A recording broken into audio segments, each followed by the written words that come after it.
Tip številka 23, koronavirus. Mojca, kaj se bo zdaj zgodilo? Mojca, bojo cene nepremičnin padle, torej vprašanja, ki jih dobivam dnevno. Tak bom rekla. Prvo dejstvo. Ljudje se bodo vedno morali seliti. Nekateri v manjše, nekateri v večje.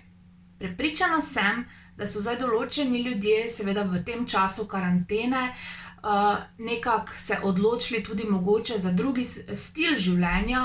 Nekateri, za katerimi se pogovarjam, se že zdaj odločajo, da bodo od zdaj naprej živeli bolj v sožitju z naravo, torej že iščejo neke nepremičnine v naravi.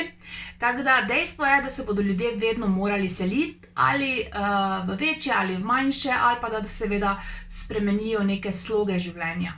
To je prvo dejstvo. Drugo dejstvo je, da cene nepremičnin zdaj definitivno ne bodo rasle. Tretje dejstvo pa je, da ne vem, kaj se bo zgodilo. Definitivno je težko karkoli in zelo nehvaležno napovedovati, zato bodimo pozitivni in upajmo vsi na najboljši možni scenarij.